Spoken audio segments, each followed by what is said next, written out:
Okay, good morning, ladies and gentlemen. Why don't we take our seats? We'll kick off our session here this morning. We have the benefit of a nice kind of smaller, intimate group here. In usual mode, though, I notice people sit at the back. It's kind of like being back at school. Nobody wants to sit at the front. Maybe afraid they're going to get called on or passing notes back and forth or whatever it is the kids do. But anyway, I'm pleased to welcome you to our dedicated finished vehicle logistics panel today. This is also one of our live sessions, so we're streaming this to a global audience. We're mainly gonna have a panel discussion here, but we're gonna kick off with some opening remarks from one of our panelists, Jerry Lee from Subaru. But the headline of the panel is Visions of the Future. And basically, you know, we're going to be talking about what does the finished vehicle logistics industry need to do to prepare for the changes ahead? How is it managing today? We had some interesting comments yesterday from Kevin Hogan from EY, who discussed an example of a vehicle processing center and the extremely manual processes, right? The work order on the dash, the runners just moving the car to the nearest spot, not in a kind of optimized way, depending on flow and scheduling and stuff. So I mean, clearly, I'm not saying that's everybody's benchmark. Some are going to be different than that, but this is a segment of the supply chain which has a lot of room for optimization, a lot of room for technology to make impacts. But it also has like inherent constraints and fixed kind of capacity and dedicated assets, which you know, for the time being, this is the network that we have. But I think if you speak to executives in the sector and they look to 2030 or 2025 and, you know, do we want to do things, are we going to get there by doing it the way we do it today? I don't think that's really the consensus. So that's some of the stuff we're going to be mulling about a bit this morning. So we're very pleased to have three car makers here. Bob DeCrick, who's responsible for finished vehicle logistics at Fiat Chrysler Automobile in North America. Jerry Lee, responsible for VP Vehicle Logistics Distribution for Subaru of America. As I was saying before, the Subaru, the sort of little engine that could, no matter what's happening in the US market, seems to be the one that just keeps rising and rising. And very pleased to welcome Chuck Kendig, responsible for vehicle logistics and sales production planning at American Honda. So you know, welcome a local Detroit car maker and some West Coast and East Coast actually bases and stuff. So we're kind of covering the span and chance for some good discussion. So like I said, mainly we're going to do Q&A, but we spoke with Jerry before. Jerry's got a couple of remarks he's going to kick us off with. So I'll ask Jerry to kind of start us off and then look forward to having a wide open discussion.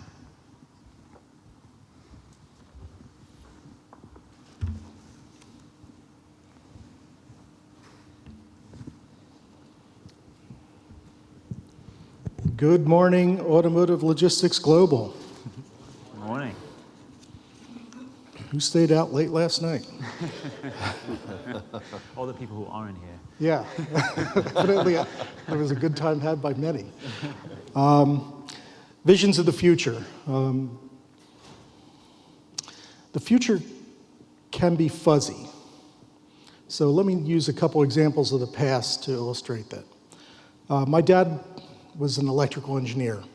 When he got out of the Navy, he joined a company that was putting together a training class of junior military officers and newly minted MBAs to sell a new product.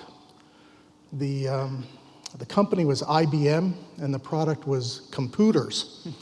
And as my father says, they thought they could sell 100 nationally.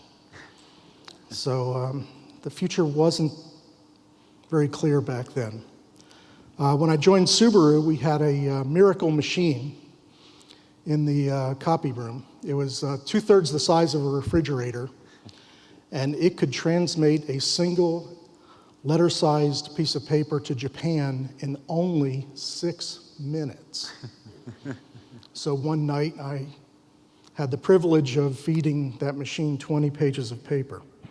So that was a Rapifax machine. I guess that's where they got the fax.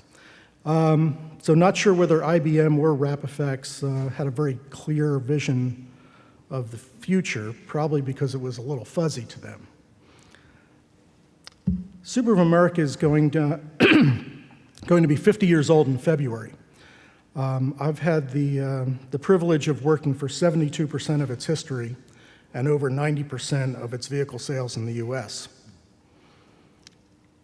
My first 14 years were spent in the financial side of the business until one day the senior VP of sales asked me a question. Fred was from North Carolina, so I'll do a Fred. Jerry, do you want to just keep score, or do you want to get in the game? Interesting question to a CPA, MBA who worked very hard for those credentials. I did not see that change coming, but I told Fred, put me in, coach.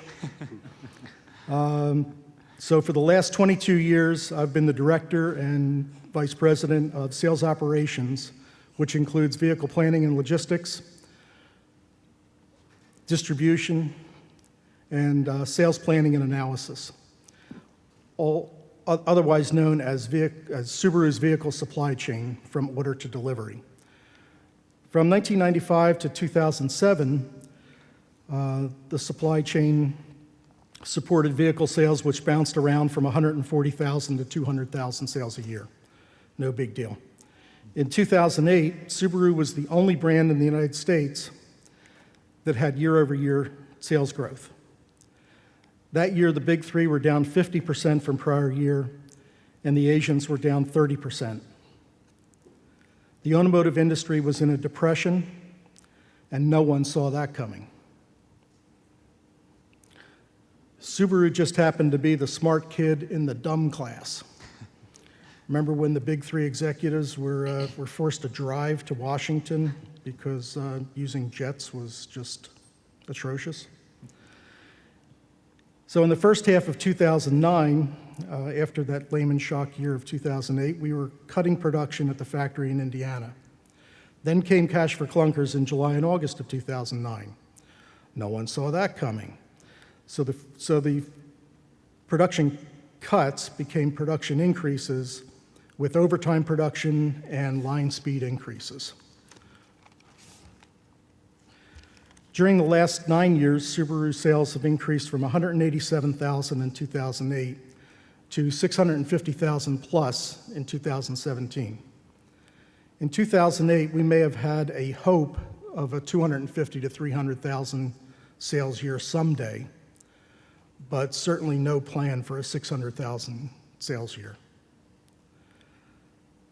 The vision of Subaru's future became a step-by-step, day-by-day, year-by-year exercise of increasing production in both the United States and Japan, adding ports to the East Coast and the West Coast, expanding our motor pool infrastructure at our factory in Lafayette, Indiana, adding railheads which shortened haul-away distances, adding 4 people to my sales operations department at corporate, and IT projects, which improved our vehicle purchase orders, monthly allocation to dealers, daily scheduling for port processing, ETA delivery dates, and so on.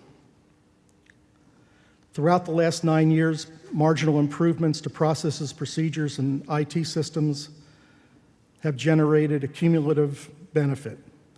IT scalability is the real factor supporting annual sales increases from 187,000 in 2008 to 216 to 263, 267 in the earthquake tsunami year of 2012, 336, 425, 518, 583, 615 last year, and 650 plus this year. The future may be fuzzy, but we met the challenges and dealt with it.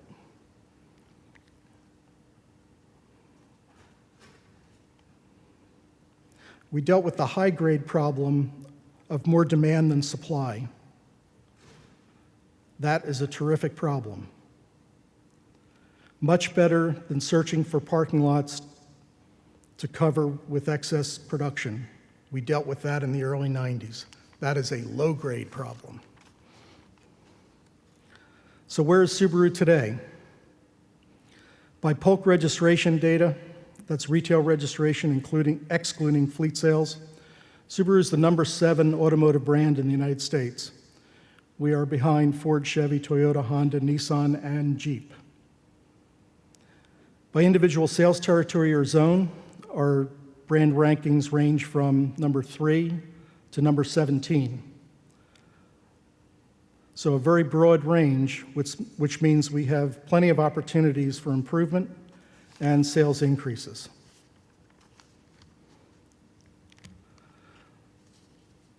Subaru's had high customer loyalty numbers for a very long time. We just didn't have enough customers. Each year, before the NADA convention, J.D. Power Associates has a meeting for OEMs and dealers.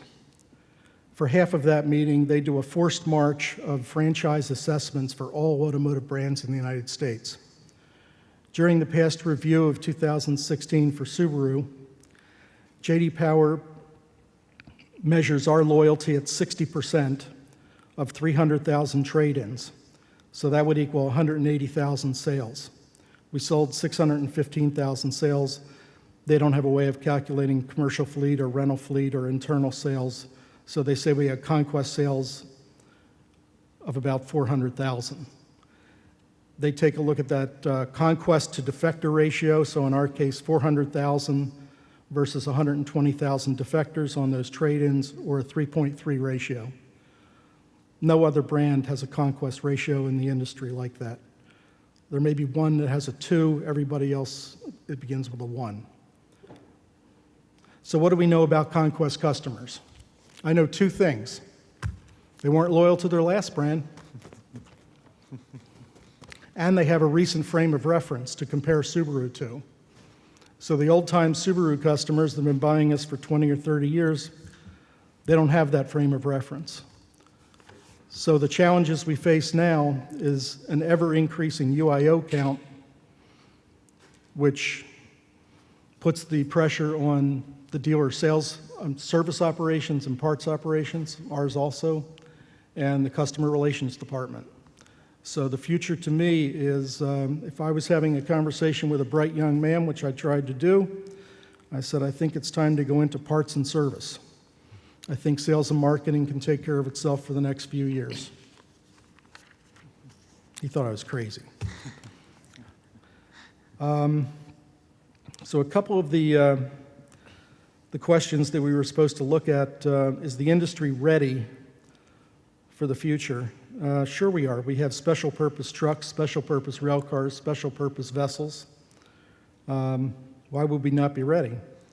You know, we've faced problems in the past, everybody has, but I think we're pretty resilient and get the job done. What technology do we need and why? IT. Telematics, we've used pinging in rare occasions, much less than I thought we would.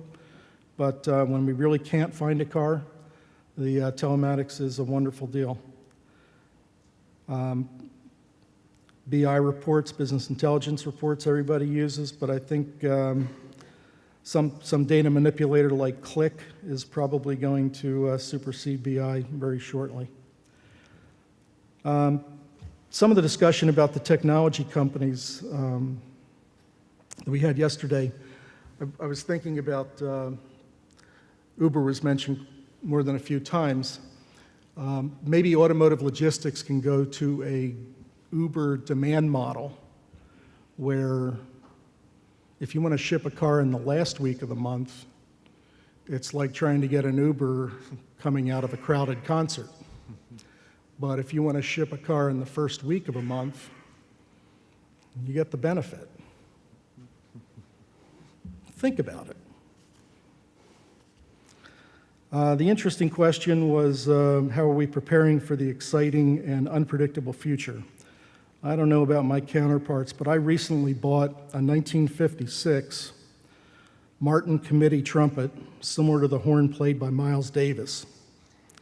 And that is my preparation for an exciting and unpredictable future. Thank you very much.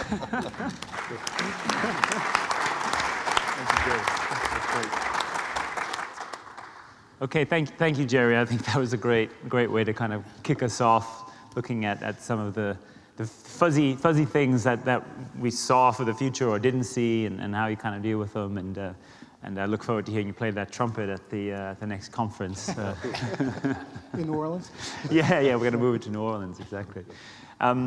So I think what we'd like to do now is mainly keep this as an open discussion.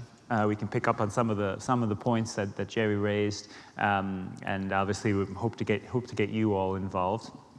I think one of the things that I wanted to maybe start off with, and Jerry alluded to a bit there, obviously indicating that it was important for the service side to kind of maintain those customers and things, but this came out a little bit last session. I mean, when we think about finished vehicle logistics now and in the future, is it really customer focused enough? And by that I probably mean the end customer in some way.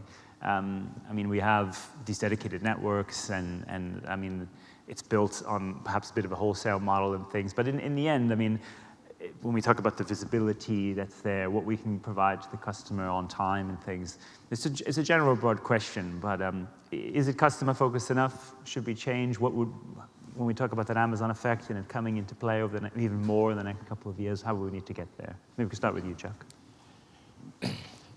I think the answer is no. I think we focus an awful lot on quality, so to make sure customer has a perfect car, dealer gets a perfect car, from the factory. We focus a lot on timeliness, so we make commitments to a time frame, and we're at 80-85% on-time delivery, even with all the things that can happen in the supply chain. So we think that's good.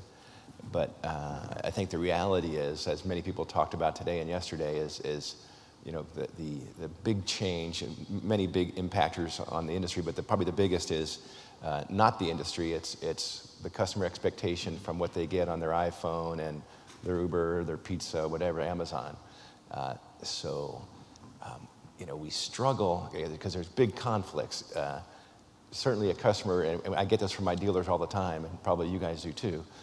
Why is it I can order something on Amazon, or I can order a pizza, and I can see exactly where that is all the way through, and yet I order a $50,000 car, and you give me a 3-day window when it's going to get here, and it's kind of blind for the customer. So that's big discrepancy between a person's experience at home, as one of the presenters this morning said, and what we provide. So I think, yeah, absolutely, we need to be much more customer focused. The problem or the conflict is, at least for me, I'm trying to understand, especially in a situation where every car is sold, where is the ROI, right? So and I asked IBM and Oracle, I met with them at a conference in Marina del Rey a couple months ago. They asked me what my problems were. So one of the big is visibility to the supply chain. So I'd like to be able to have a Uber-like experience for the customer and for the dealer. I said, but the problem is it can't cost more than $100,000 to do, because there's no ROI in it. There's almost no ROI. There's certainly great soft side to it. But ultimately, to build a system like that, we got to be very, very smart and nimble, because to put a lot of expense into that is going to end up at the sticker price, and there's huge downward pressure on pricing in the market, especially as we go to electrification, where those are less and less profitable type vehicles, right, that we're building. So anyway, long answer to a short question. I think we need to be much more customer-centric, for sure. Bob? Sure. Well, there's always more to do. I think on the quality side, we collectively do a good job of delivering cars to dealers, in good condition. Our damage metrics are very good. The transit time has always been a challenge, whether to a dealer or to the customer, and it's the variability in that time that's frustrating, because the technology is there. We track things pretty closely, but it's what do you give the customer as far as an ETA? Do you set their expectations too aggressively, and if so, they're going to get ticked off if you're a few days late, or do you get real conservative and go the other extreme? So I think addressing variability is always going to be a challenge on that. And it depends, again, on if it's a retail customer or dealer, they tend to have sometimes different expectations. Yeah. Jerry, and Subaru tends to have more of a, I don't know if it's quite a build to order, but there is quite a customer tied there, and I think in terms of the precision ETA, it's been a big focus for you guys, hasn't it? It has. Yeah. So we give a date of delivery when we schedule a car. So that can be a week out or 15 days, 20 days out, depending on the location. We also have a second ETA that is updated at each stage. So sometimes some dealers hate seeing it jump around, so they can just look at the original date, or they, a lot of times it'll go forwards and backwards and still land on the original date. So we've gone back and forth on that. Some people think week of is better than a day of. I prefer the day as a target and a goal. For our sold order customers, we have started to communicate to both the dealer and the customer. And that was a little tricky because the dealers don't like the manufacturer communicating directly with the customer. Yeah. But we have had virtually no blowback when we started that. The customer's calling the dealership, so they may be a little bit relieved that we're taking that question from them and providing a status. We'll see. But I get the Amazon question all the time. Yeah. I am not an Amazon Prime, so I'll order something and they try to intimidate me. So they say, well, it'll show up in 12 days. It shows up in 2 days. So how accurate is that 12-day ETA? No. It's true, we do always use the Amazon example like it's always so perfect. I mean, I always sort of say, okay, I want to sign for it. They just give it to somebody who kind of comes. Yeah, So yeah. maybe they should try that with a car, Won't be so happy with that. Thank you for those answers there, because it's a bit of a start. Anyone want to kind of jump in further this point? Yeah, we got a mic right up in front here, please. Might be able to hear me from where I'm at. I've talked But we'll get the mic because then it gets on the live stream that way. Thanks. My name is Mike Burrell. I'm from Jacksonville, Florida. They are building a Carvana vending machine in our town that will robotically deliver a car to a buyer who may have purchased online. Carvana also delivers a vehicle one at a time with a specialized vehicle. We've been talking a lot about Amazon, but I've been waiting to hear someone talk about Carvana. Have you all taken a look at their model? I know they're in the used market, but I can see them getting into new vehicles in the future. So specifically about Carvana, or maybe indeed any other kind of alternative models which are started coming out there. Do you guys look at that and see or imply in your mind? In my position, I do not, but I think it's key for our company as a whole to always look at those ideas and adopt them where it's practical. It's a never-ending, changing market. I've heard of Carvana. I'm not familiar with them. Yeah, so I suspect what they do is they're like Amazon. They offer premium delivery. So they can tell you when it's going to be there because they're paying a trucker $1,200 to get it there. That would not work for the OEMs. Or you can go to the vending machine that's open 24 hours a day. Okay. If you really need wheels. When you have a craving for 3 a.m. Subaru,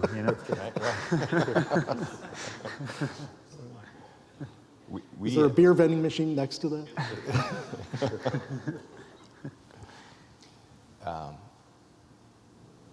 Honda's doing much more looking at the zip car type models. We think people are going to consume their vehicles differently if they even do buy them, right? In certain markets, there's less buying in certain demographics. The younger set, if you're living in Manhattan, it's ridiculous. Someone mentioned that today. It's ridiculous to own a car, so you use a car sharing service. We're committed to the franchise dealer model in the United States. We don't have the luxury of a Tesla or something like this coming in and doing a complete vertical. Although that model, as he busts through the franchise network, ceiling, probably leaves the rest of us open for something like that in the future. But specifically what you're talking about, we do have dealers, so we're encouraging our dealers to adopt this kind of model. We want to sell our cars through our dealers primarily. We have a dealer in New York he's talked about and created, it's Paragon Honda, Paragon Acura. He has Paragon Direct. So we don't have franchise dealers in Manhattan anymore. This guy is in Queens. He does a tremendous job. He will deliver a car on a flatbed to a customer, just like you're talking about, through an app. He'll pick your car up at night, service it over across the river and have it back to you before you go to work in the morning. So it's instead of thinking about, like I imagine this Carvana is, instead of thinking about having 1,500 franchise dealers, it's you have every single rooftop as a potential, outlet for your products and your services. So it's the whole Amazon bringing the product to the customer versus Google, which I Google, then I got to go to the storefront myself. So it is kind of the Amazon model. Let's bring the product and the service to the customer, make a kind of a frictionless transaction. And when you do that, what this dealer is finding in a very competitive market is price becomes back of mind, not front of mind anymore, because you're getting this premium service, and we're all time starved. So getting time back is important, especially urbanites in Manhattan. So anyway, long answer to a short question, but we're looking to do that through our retailers at this point. I mean, it is interesting. That kind of gives an implication that vehicle delivery can be a strategic, it can be a competitive factor in a premium service even that the customer might be willing to pay for, or pay more for, I should suppose. But I mean, in general, my impression is that that's not usually the point of view that you build your networks around, that you're delivering a premium service that defines one to the other. Although we know the customer, will walk off a lot if his car isn't there in some cases and go to somebody else. So I mean, is there opportunity for the OEM to change that thinking for some segments and some innovation in that way? Or do you just really see it more as something at the dealer level or third party?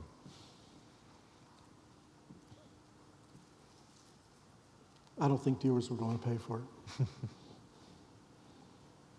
And you can do it with used cars, but I think the new dealer lobby in each state is fairly strong, and would be look at the workout they gave Tesla in some states. To me, it's always going to be a balance of time and cost, and addressing to the majority of the dealers versus maybe a few that want a special service. Yeah. Okay, good. We'll start. Actually, we'll start here, and then we'll go to Sharman. Hi, I'm Bill. First of all, finished vehicle logistics is very demanding and difficult. Congratulations, you guys do great work. It's pretty well known. But you're always going to be compared to other models, right? Whether it's Amazon or whoever it might be.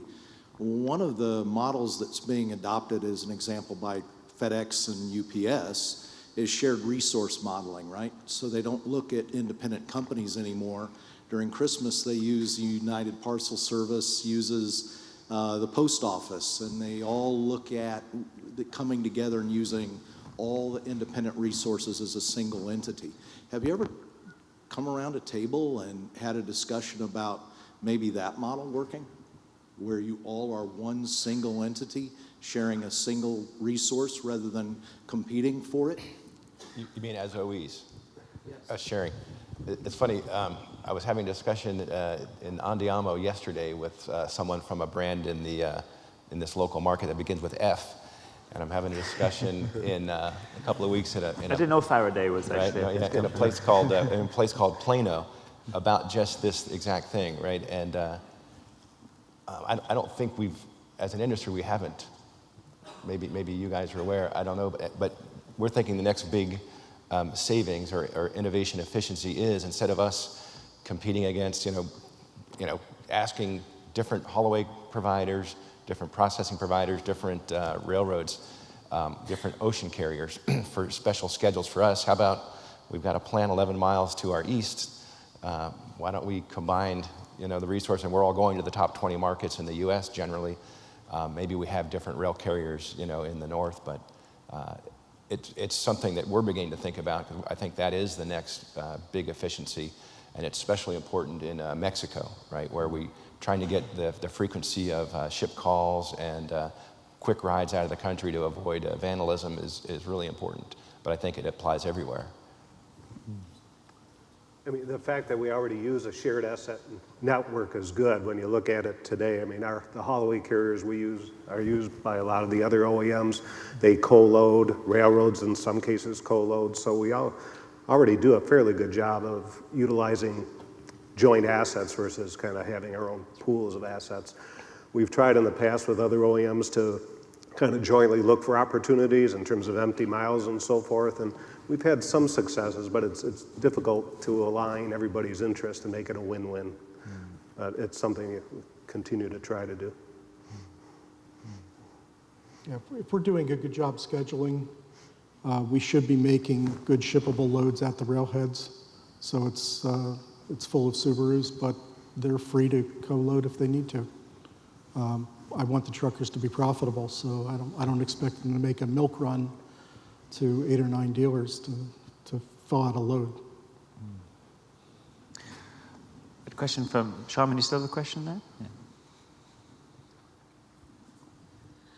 So I went back to turning it around to like an Amazon model where you can track a vehicle, possibly like a pizza delivery. We work with one particular manufacturer, and you can all probably guess who, that they always know where their car is. So they never have to ask us, when's my car coming, where's my car? If there was tracking system, maybe similar to an RFID, it would have to be different than an RFID because it would have to be an actual tracking system that the end user could turn off at the end if they didn't want it on their car. You could just turn that model around, you know, the manufacturer knows where the car is at all times, this particular, just turn it around for the client to see and just be completely transparent. Something like that, have you thought in those terms? Putting a tracker on the actual vehicle, and then the client can turn it off at the end if they don't want to feel like they're being tracked.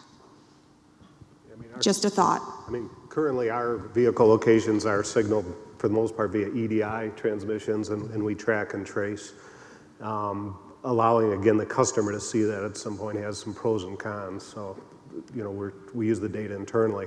Ultimately, though, with a connected vehicle, you can expand that, get rid of EDI, and have a lot more visibility. Again, if you want that customer to, is there a net benefit? There's some downside and there's some upside. Yeah,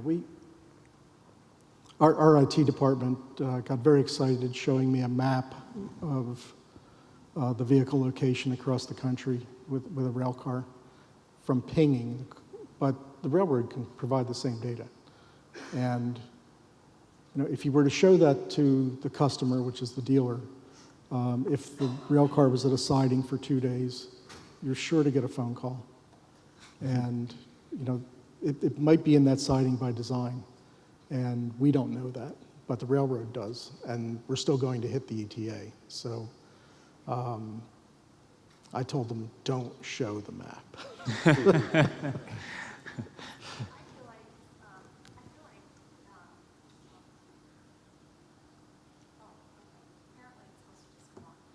Like you're going to get that call anyway. So I was on the retail side for a long time. You know, I feel like, you know, our customers, well, when I was in that industry, come to us and then we go to you, and it's a constant asking. So either way, you're going, you know, you're giving these updates constantly. I would rather, in that position, know than not know. You know, and at least, even if it's bad news, I'd rather know the news. You know, so I don't know.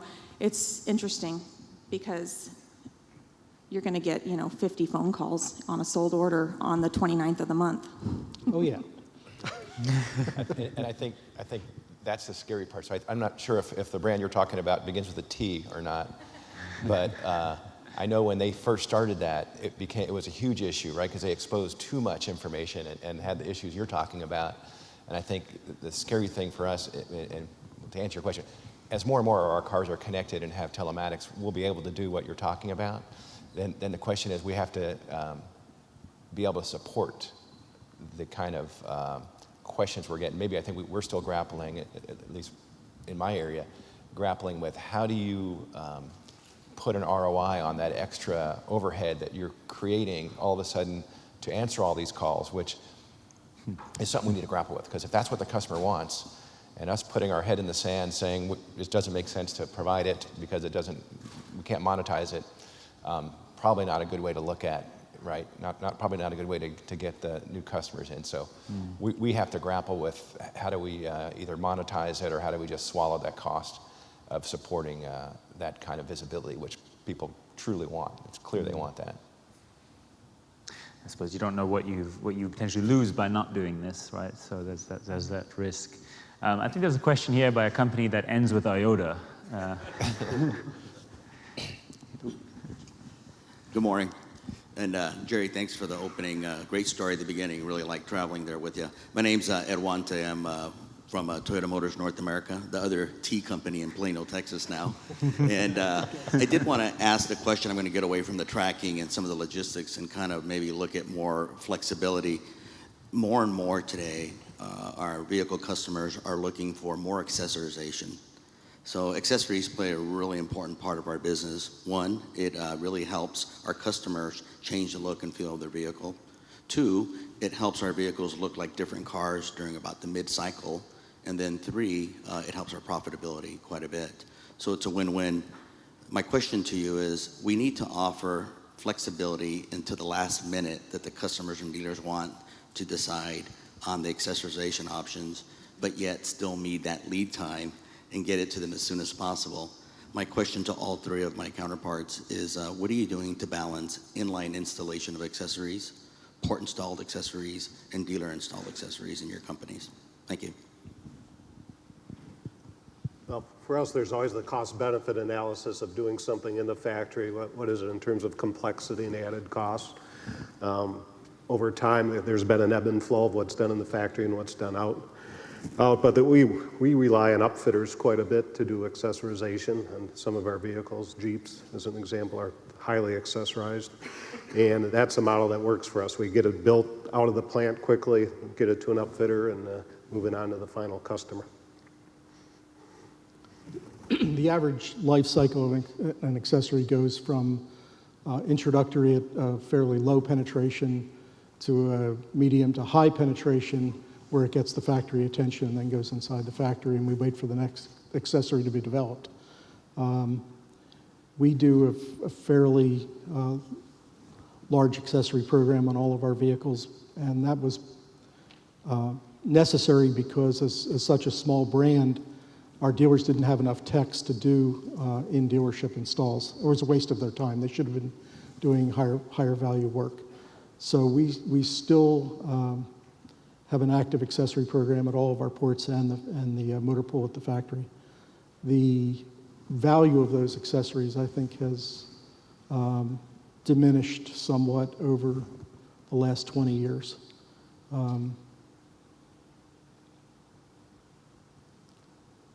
The parts people disagree with me. But if it's high enough penetration, it gets the factory's attention. So we don't have to even ask them whether they're interested. They are. They all like it. Yes. They all like it. We're probably the last holdouts. We don't do any accessorization. If we do a special edition in the factory, but we don't do anything between the factory and the dealer. So we've always told our dealer network, we want you to make the money. We want you to have the labor and the fixed operating profit as a result.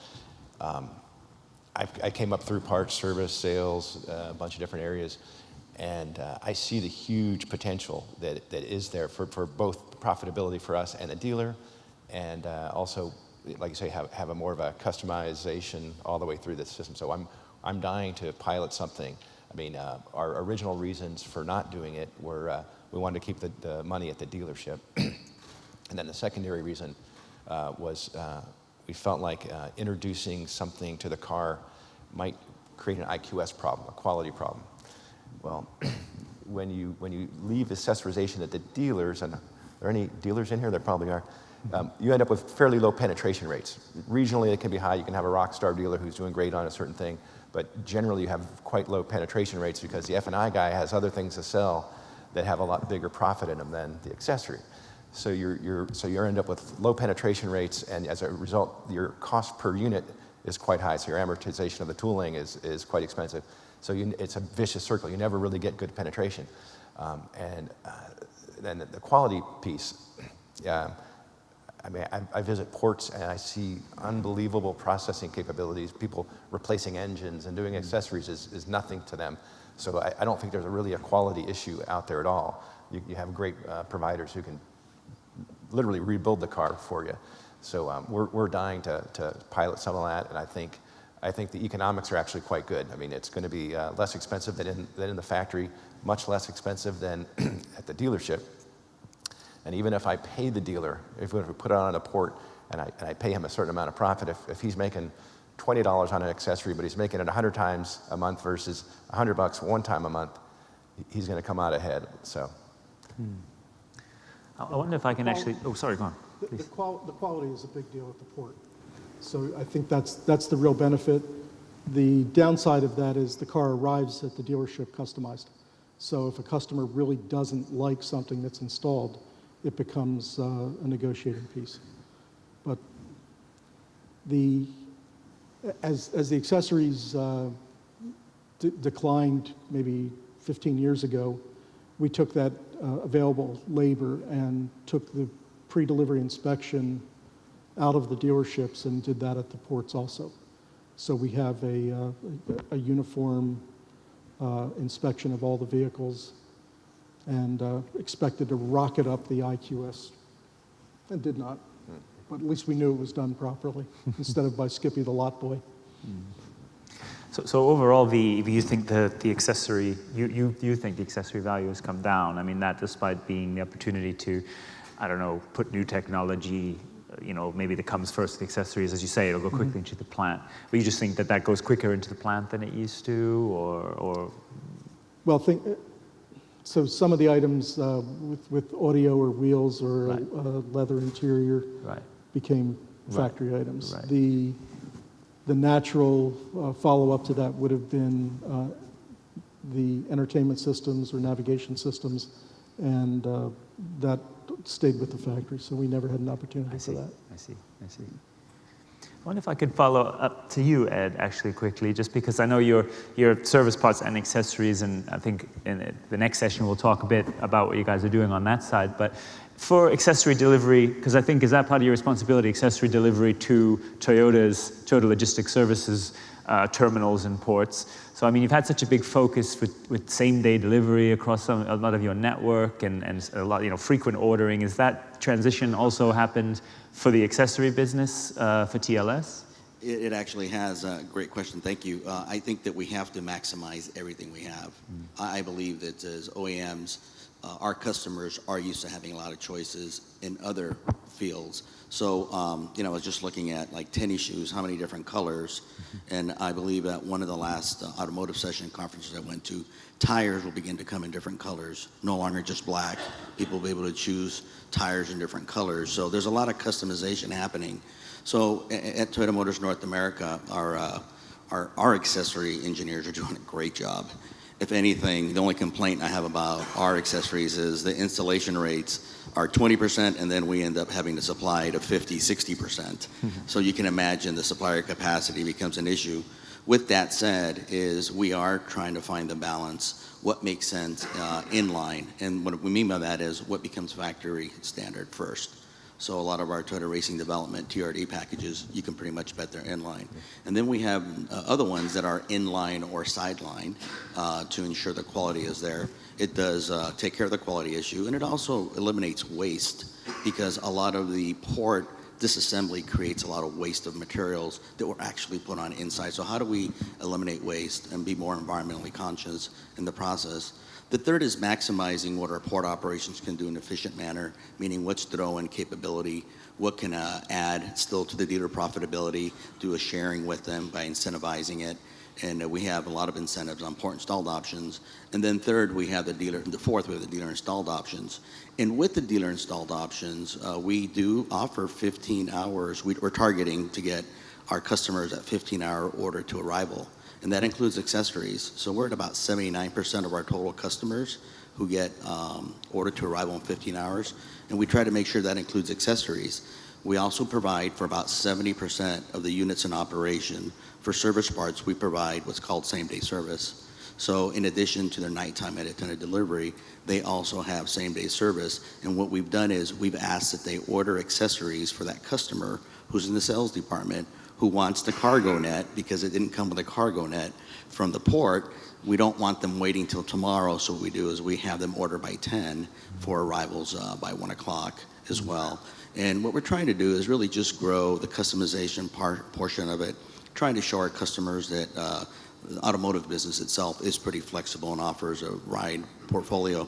And it just makes good sense for the business. Our accessory business is growing faster than what we planned. Wow. And like I said, I think using everything from manufacturing to port to dealer to same-day service logistics and other service providers is going to be the way of the future. So thanks for the question. No, thanks for that. Yeah, there's a lot of opportunity there as Chuck, someone who come from the parts business and now looking at the difference, as you indicated, that Honda is the last holdout there, so interesting. Yeah. Accessories will replace the crash parts when cars refuse to hit each other. So you're going to be more important. Do we have any other? Oh, yeah, we have a question right there, Andrea. Good morning, Andrea Amico from Jack Cooper. I would like to go back to the topic about data visibility. And earlier there was a speaker from Ogilvy saying we should think about consumer experience first. And reality is that our industry is B to B to B to C, maybe. So we're 4 degrees removed. And so really 2 questions. One is, how do you think about consumer experience and how this influences the culture and the decisions that are made for OEMs? And the second one, I just invite you to think about, if we talk all the time about Amazon and saying, hey, they provide great visibility and they're great, and then at the same time we say, well, we really don't want to tell people because otherwise they're going to pick up the phone. I get those phone calls all the time from dealers asking where the cars are. So those phone calls are happening. We just happen to field in them, and now we need to figure out where it is. It may not be in our yard. We need to move upstream, right? Is it in the rail? Is it at the port? Is it the plant? Wherever it is. And I think it would be great to remove the shackles, and I don't want the cost to stop you. If you're interested in publishing the information, I'm gonna, oh shoot, this is public, right? I'm willing to do it for free, so just let me know if you're interested. Sign me up. I'm gonna do it for free. Thank you. Price is right.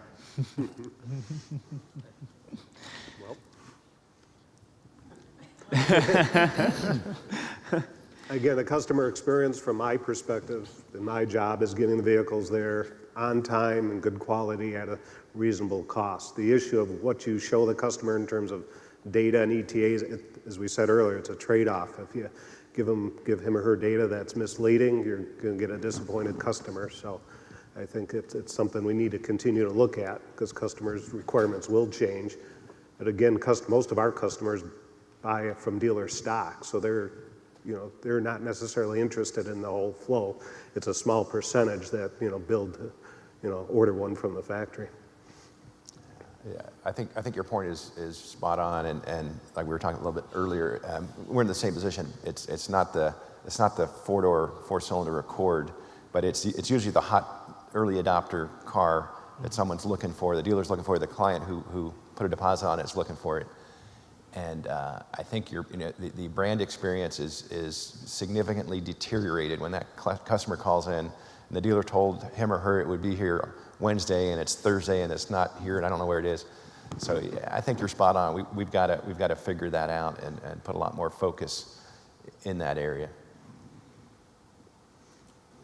And if Andrea is willing to answer calls for free, I'd like to, anyone who has complaints about this conference, I'd like to direct you to Mr. Amico. That's quite Does Mike Griggs agree with that? Okay. Yeah. I think I see, sorry, I had a bit of lights blinding me, but I believe we have a question right here in the middle. We'll take you. Hi, my name is Matt with NORAD. First of all, Chuck, let's start that pilot program because we could help you with that. But who do you guys consider the customer? I hear it going back and forth. Is it the end customer or is it often the dealer? Because I do see, I mean, I've never ordered a car. I've always gotten it off the lot. So if we take that a little bit further, if you go and you see it and then you wanted to add to it, you do the accessories there, or you could do them in the port, and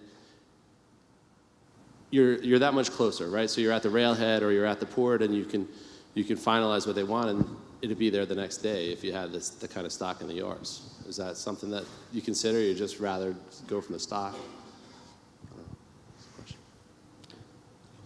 Well, on a sold order basis, the customer's accessorizing their vehicle.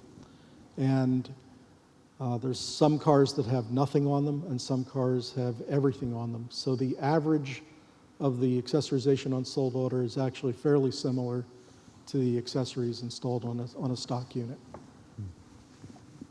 And I think I said this a couple of years ago. When we had a huge volume of sold orders when our inventory was absurdly low, I was worried about the customer experience, so I got market research to send out a survey to the sold order customers. And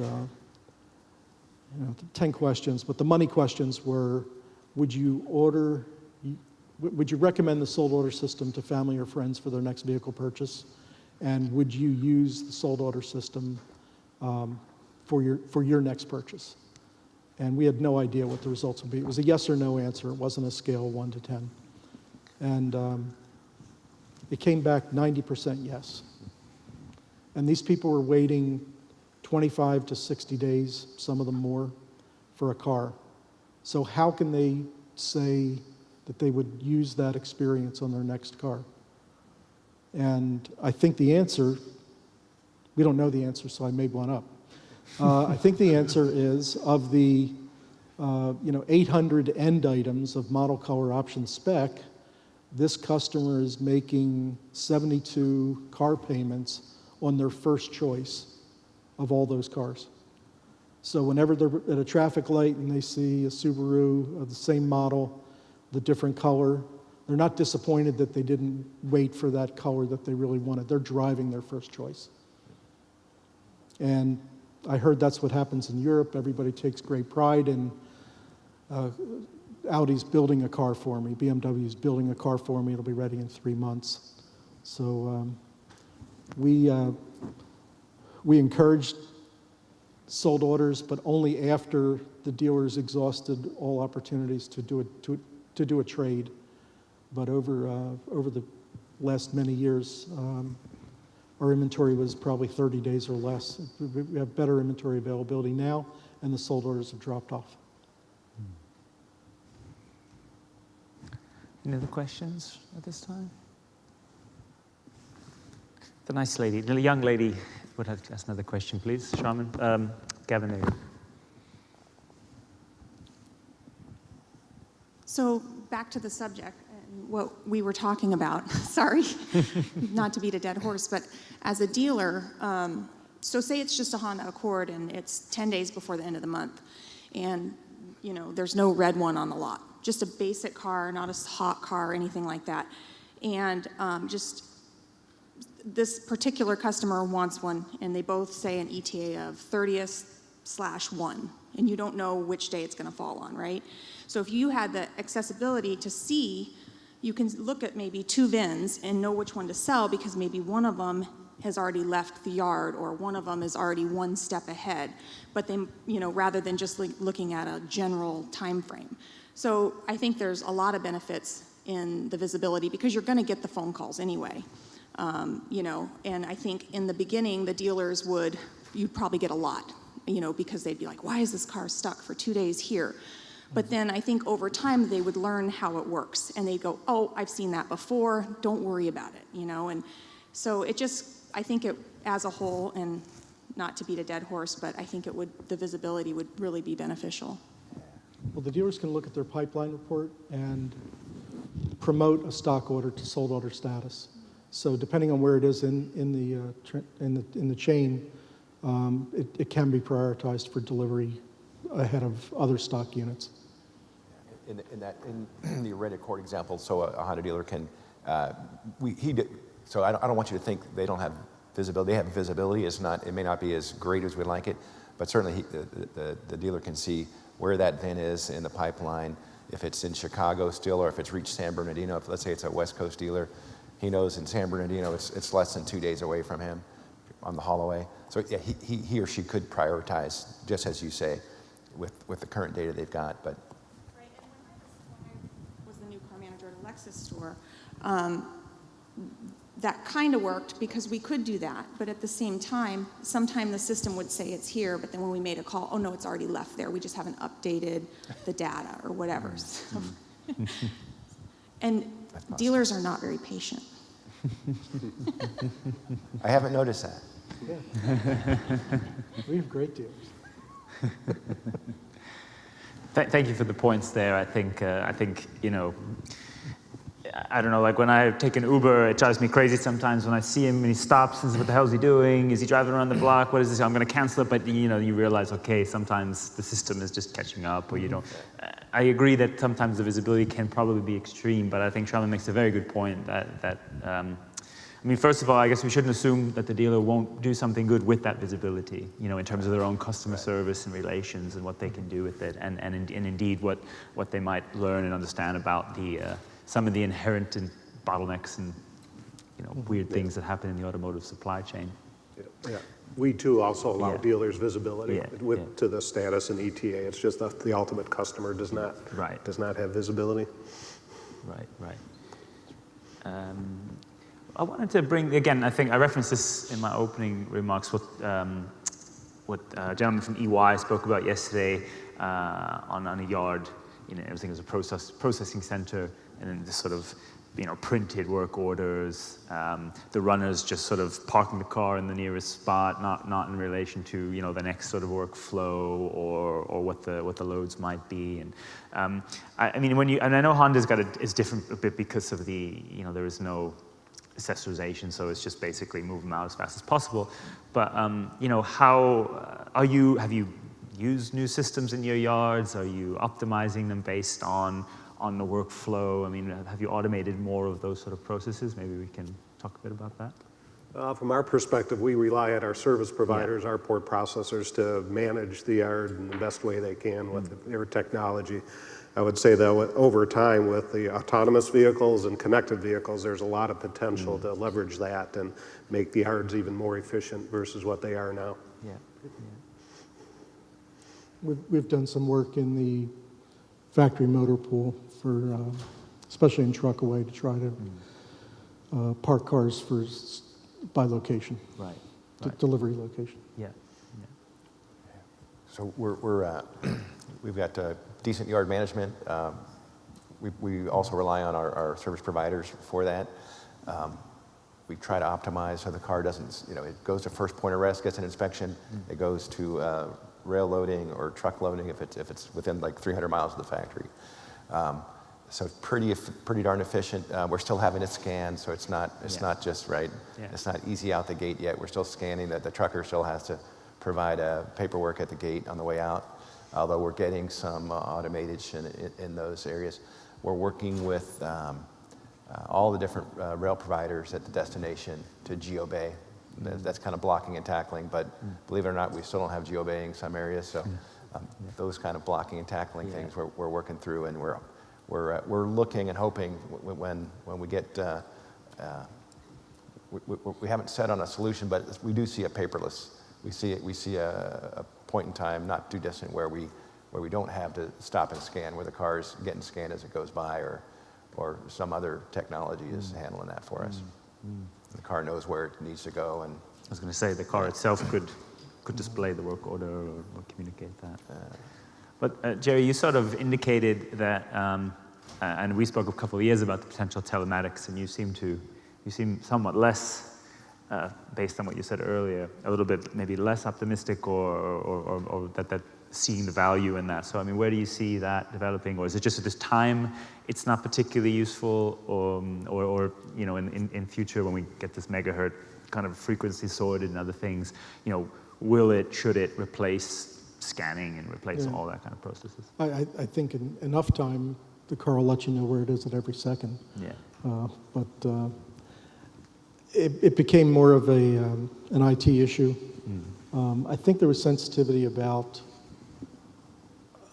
the privacy. So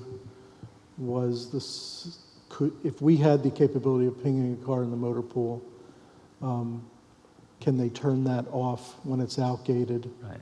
So when the car arrives and it's driven by a customer, someone at the port isn't tracking that customer. Right. So it seemed like a bad idea, but What about if FCA, for example, are you guys looking more at using telematics? We are. We're piloting a few instances to try it out. Right now, not all of our vehicles are capable of sending the right information, but over time they will be.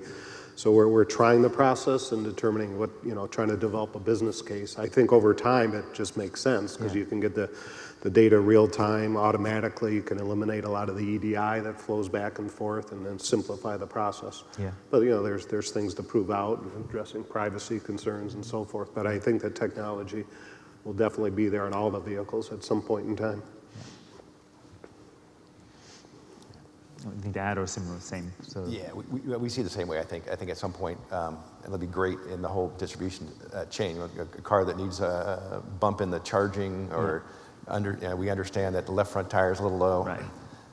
It's going to be there. I don't think it's going to be all that far off. Yeah. I think we have a question out in the audience there. I'm going to change topics, so don't worry. Yesterday I was speaking, and one of the topics was cybersecurity. And I think it's a major threat. I quite don't see it as a discourse. This was the first time we spoke about it here. Just in the last month and a half, I think 2 plants have been shut down, and it's public notice, right? One from Honda, one from Toyota.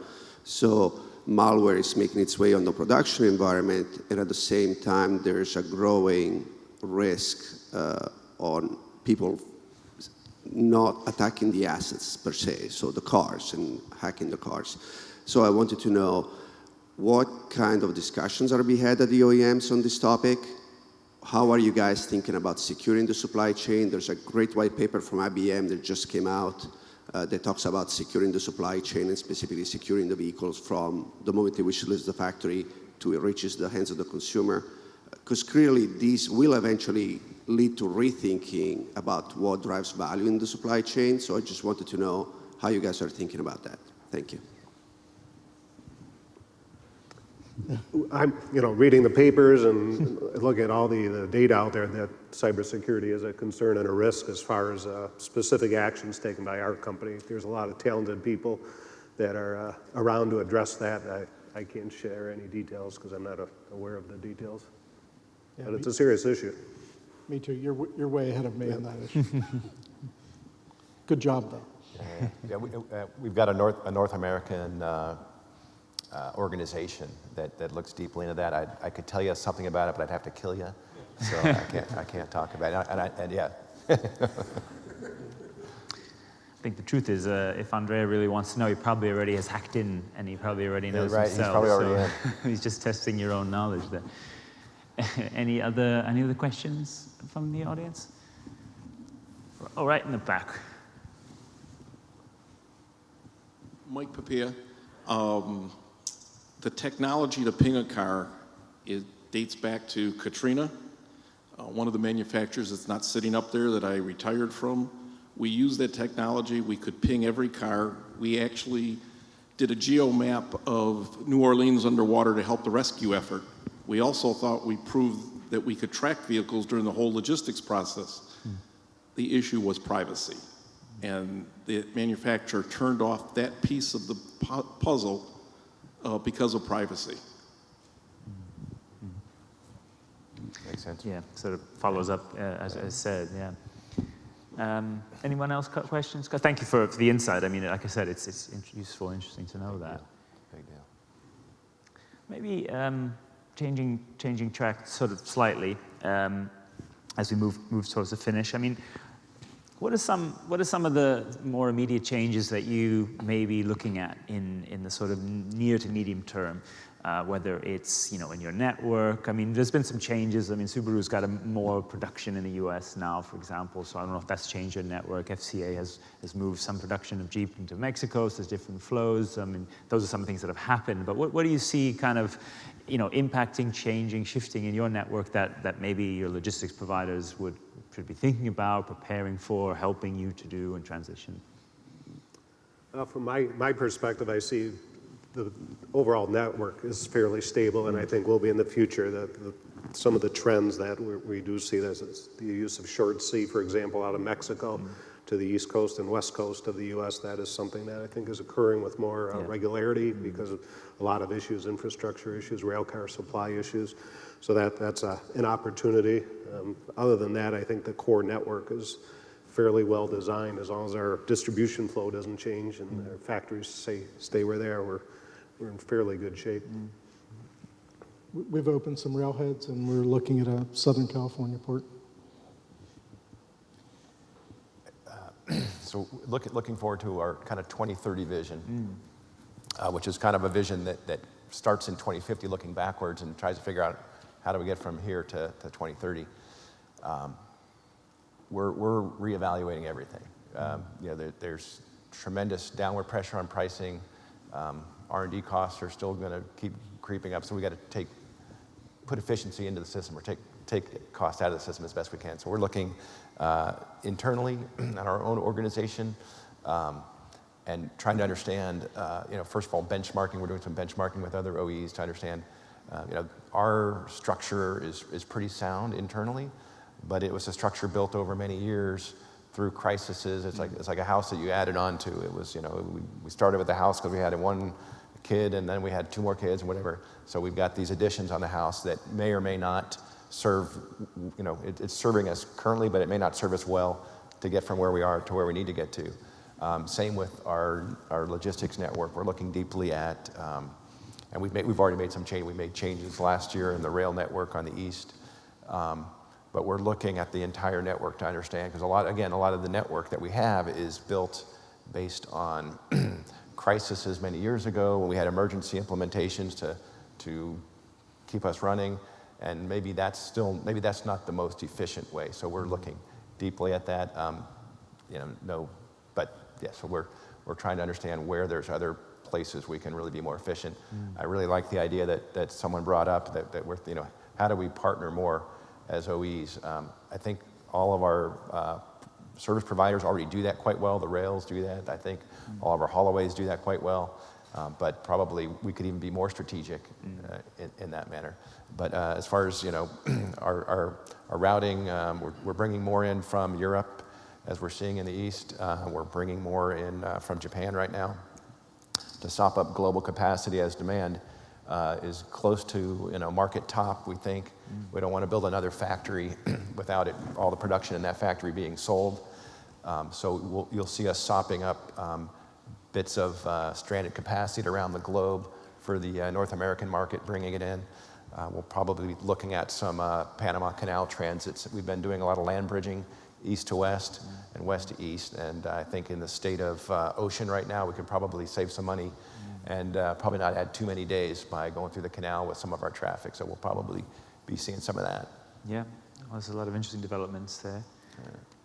I mean, I know FCIU recently started using Grace Harbor from Mexico, for example, right? And then using more ports in the Gulf, I think, as well, if I'm not mistaken. We opened up Houston almost a year ago. Yeah. So, there are obviously things changing and happening. I mean, just a few years ago, Honda would have been, 98% sourcing vehicles in North America. It's still a high level, I think, but obviously there's some shifts going back a little bit the other way with more imports too. So I think we've kind of been covering an interesting range here of looking quite forward, also a little bit more of the medium term, some really good ideas from the audience. I appreciate that participation as well. Any other maybe last comments, points, questions for our panel before we go to break? Okay, so I mean, maybe just the last point from my side. What's maybe from your perspective as OEMs, what's one thing you'd like to see your service providers do, improve, invest in? I mean, is it a capacity issue, systems, whatever, and or even a mindset change or something? Maybe as a final message before we part. I don't have nothing specific. I think we have a tremendous network of partners who do an incredible job for us. We're very lucky. We wouldn't be in the markets without the people in this room.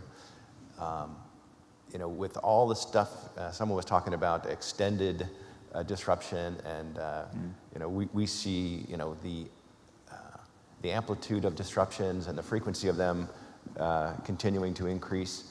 And so, what we're trying to do internally and what we're asking our partners to do, which they're usually better at it than we are, is be ready for that, right? It's a nimbleness of structure. It's a nimbleness of being able to react to things and being structured and organized in a way that you're ready for these disruptions.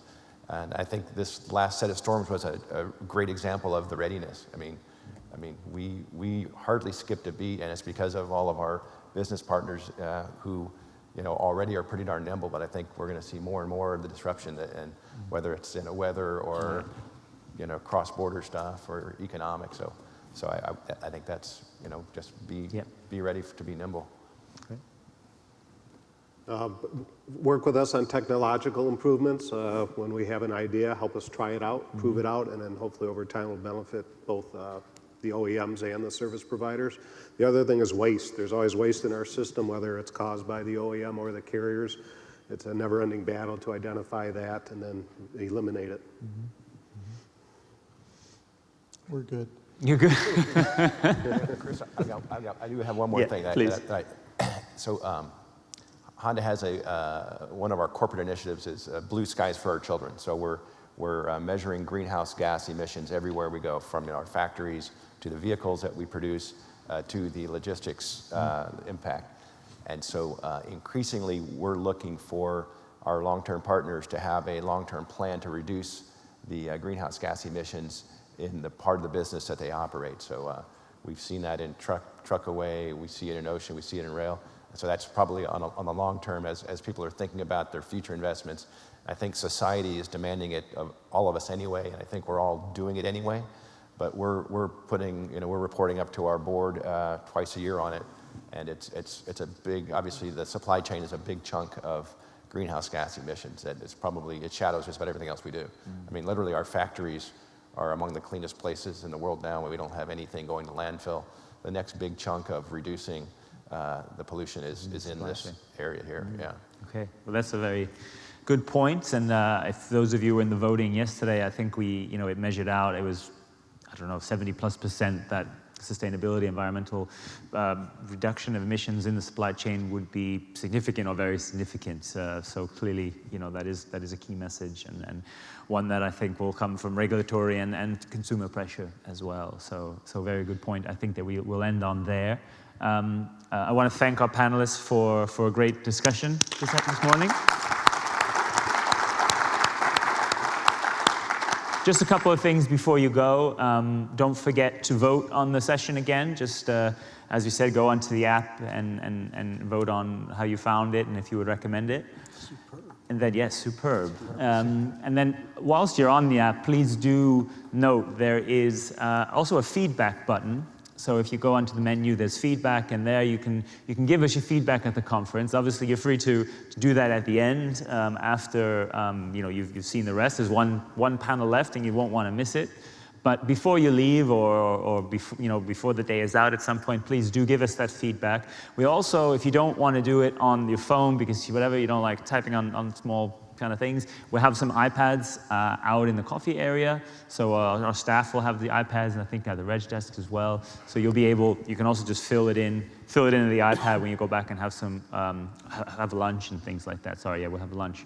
And on that sort of note, we now have lunch back where it was yesterday. It's hosted this afternoon by DHL. So thank you again, and we'll see you all back here in this room for the last panel of the day. Thanks again.